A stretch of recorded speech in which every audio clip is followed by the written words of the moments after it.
All right, ladies and gentlemen, welcome back to the channel. We're talking about the Denver Broncos in tonight's video. Last year was crazy. 2024 season began with extremely low expectations because Bo Nix was a rookie QB first-round draft pick. But the Broncos made the playoffs for the first time since 2015. Bo Nix, the sixth selected quarterback in last year's NFL draft, along with a young, hungry, crazy defense that led the NFL in sacks. They also had the Defensive Player of the Year in Pat Surtain. I mean, the team's loaded. The defense is loaded. You just picked up Hufanga. You just picked up Dre Greenlaw, Evan Ingram. Three things that were exactly what the doctor ordered.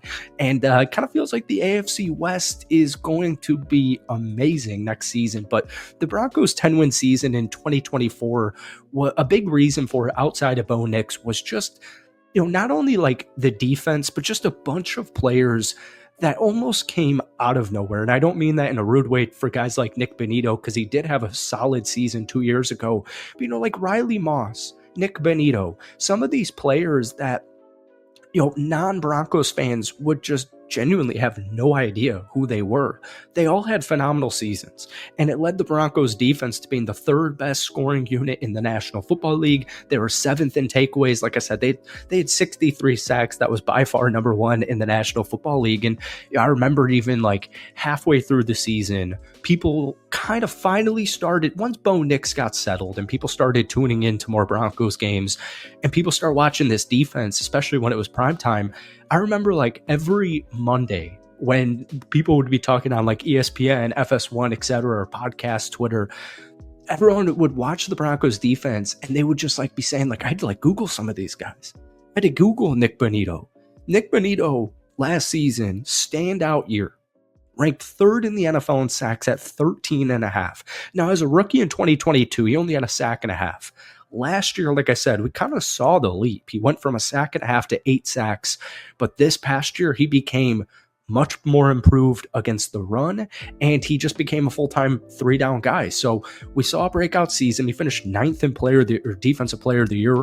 I mean, Nick Bonitto has only been in the league for 3 seasons. It's just crazy. And even though he just had a phenomenal season, I still think most people don't even know who he is. But I kind of even want to, and we'll talk about the new free agent acquisitions very briefly, but we've done that for the last couple of weeks. I saw a great article on The Athletic from Nick Kosmider, the Broncos beat writer, and he was going through a couple of players on the Broncos roster already that could have like a Nick Bonitto type of season next year. And I want to go through a couple of them because there's so many intriguing players on this roster, like Vele, Estime, Troy Franklin, and then we have the NFL draft in like less than 2 weeks away. So we'll talk about all that, but before we do, hit that like button, hit that sub button for daily NFL content. We haven't made a Broncos video in 2 weeks, so I apologize. If we could try to get this one to 250 likes, folks, it goes an extremely long way. So I'll kick it off starting with Evan Ingram because I thought this stat was crazy. Bo Nix across the final 9 games of 2024 ranked 5th in the NFL in third down efficiency and 1st in completion rate at 68.5%. And he did all of that with no tight end. And I know you guys had tight ends on the roster, and when their name was called, they definitely did what needed to be done, to an adequate degree. But the missing piece all last year for Denver was clearly the tight end. And Evan Ingram, and even Sean Payton said he wants to add an impact player to man the joker position in his offense. Evan Ingram was limited by injuries last year, but just 2 years ago with Jacksonville, he had 114 total catches for 963 yards and 4 touchdowns. But like I said, in our last couple of videos, we went very deep into Evan Ingram, so we'll save it for another day. Dre Greenlaw, another A-plus signing, as long as he can just stay healthy. He's earned an 88.9 PFF coverage grade since 2022. That's third best amongst all off-ball linebackers, and hopefully he's just healthy and ready to grow. And same thing with Hufanga. So let's get into some under the radar players. We're going to talk about two specifically, Audric Estime and Troy Franklin. We'll kick it off with Troy Franklin because this was Bo Nix's teammate back at Oregon in their last season. And 11 different times, Bo Nix threw it to Troy Franklin, his college teammate, at least 30 yards down the field.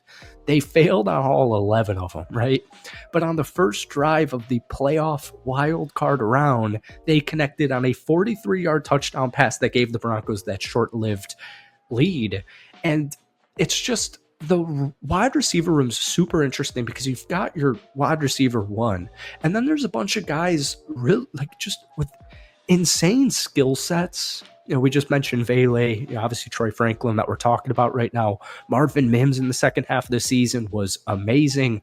There's just so many gadget guys in that wide receiver room. I also thought this was interesting. Franklin had more deep targets from Nix during the regular season and playoffs, 20 or more air yards, than every Broncos player on the roster outside of Cortland Sutton, who had 29. So Troy Franklin was constantly winning routes. They just couldn't come up with the big time plays, and I would expect that to change this upcoming season. And then my Notre Dame legend, Audric Estime, he averaged 4.1 yard per carry on only 76 carries. And, he had a week one injury. He had a fumble when he got back. He just never was reintegrated into the offense. But obviously Javonte Williams is now at the Dallas Cowgirls. So the running back position is interesting because moving to the draft, Denver has the 20th overall pick. And, 2 months ago, we were all mocking Genty, the running back out of Boise State, to Denver. And now it's like, oh, he's probably going to Las Vegas at 6. And if Las Vegas doesn't take him at 6, he's probably going in the top 10. He's definitely going inside the top 15. So unfortunately, Genty probably won't be able to get Genty at pick number 20. And then you have the tight end room, which is why I was so happy that they picked up Evan Ingram. They'll still probably draft a tight end at some point. They've got 7 total picks, including 3 in the top 84, 85. Evan Ingram really helps, obviously, just day one, but I like this a lot because Tyler Warren, to me, and even Loveland, the tight end out of Michigan, the 2 projected tight ends going in the first round, I don't think either of them will be available at pick number 20. So even though they're rookies, I think Evan Ingram was a perfect signing, and I think they'll go after some tight end. Maybe they've got 3 picks in the 6th round, maybe a 4th round pick, we'll see. But the running back is a huge need. And Javonte Williams, obviously they let him walk. They didn't sign a veteran replacement. And there's Jaleel McLaughlin still back there. Beatty's back there. It's really young, but none of Denver's 4 remaining running backs on the roster have ever rushed for 500 yards in a season. So they're definitely looking for a big-time impact player in the 1st, 2nd, or even 3rd round of the NFL draft. Now, some mocks, and this is where I want to hear from my Broncos fans right now, because honestly, as far as pressing needs, Denver doesn't really have any. Outside of running back, maybe. I don't think they have a pressing need. I saw a mock draft on The Athletic where they had you guys taking Emeka Ogbuka, wide receiver out of Ohio State, would perfectly fit in. Another gadget guy, just joker role type of player. But I'm curious who you guys want ideally at pick number 20. Let me know down below. It's been too long. We'll get another Broncos video out next week, but that's it for me. Hit that like button, hit that sub button. Have a great weekend. We'll see you next week. Peace.